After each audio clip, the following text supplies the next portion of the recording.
ধর্মকে ব্যবহার করে রাজনীতি করা হচ্ছে।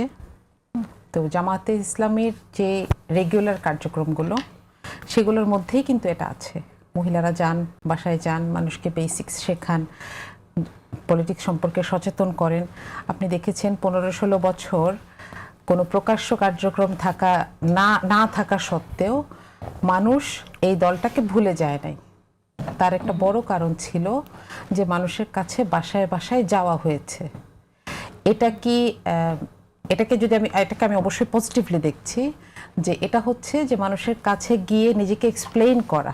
যেমন ধরেন, আমি আমার এলাকার একটা বাসায় গিয়ে যদি দিনের পর দিন উপদেশ দেই যে আপনি বাচ্চাকে মারবেন না, সে কিন্তু আমাকে চিনে, সে জানে যে আমি আসলে আমার বাচ্চার সাথে কিরকম।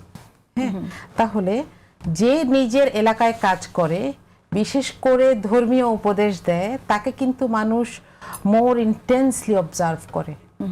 এবং ওই যে বলছেন না হাইপ, এটা ঠিক হাইপের অপোজিট কথাটা, যে মানুষ কিন্তু জানে যে who's this lady, who's this man, তার ফ্যামিলিতে সে কিরকম, তার বাচ্চাদের সাথে সে কিরকম, তার ওয়াইফের সাথে সে কিরকম, ইভেন তার মেয়েদের সাথে সে কিরকম, সে যখন বাজার করতে যায় সে কিরকম, সে রিক্সাওয়ালার সাথে সে কিরকম, তাই না?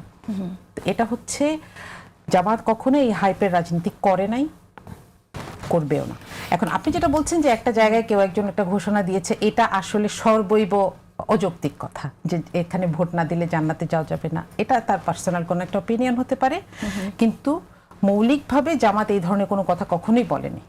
এটার ব্যাপারে নাই। আর আপনি আরেকটা যেটা কথা বলছিলেন যে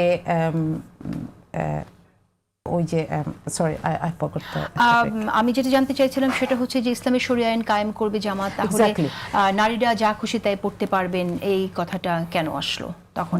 কারণ আমরা আবার আরেকজন নেতার কাছে শুনলাম নারীরা শুধু নারীদের সামনে নাচতে পারবে, আবার এটা নিয়ে যখন প্রশ্ন করলাম তখন আরেকজন সেটা ডিনাই করলেন। সো আমরা কোনো স্পষ্ট কোনো কিছু পাই না আর কি। আচ্ছা, এখানে আমি একটু সময় নিব, 2 মিনিট। সেটা হচ্ছে যে দেখেন, গণতন্ত্র একটা সিঙ্গেল কনসেপ্ট, কিন্তু আমেরিকান গণতন্ত্র, ইন্ডিয়ান গণতন্ত্র এক না।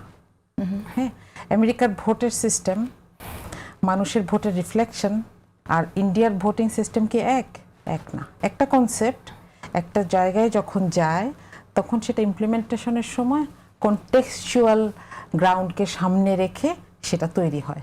যেমন ধরেন, আমাদের দেশে জুমার নামাজে আমাদের যে আচরণগুলো, যে খুতবাগুলো হয়, আপনি ইন্ডিয়ায় যান, সেগুলো সেরকম না। হ্যাঁ, এখন শরিয়া আইন মানে গণতন্ত্রের ফর্ম সেটা একই, কিন্তু আসছে বিভিন্ন দল কিভাবে কোন পন্থায় নির্বাচনের পদ্ধতি ডিফারেন্ট থাকতে পারে,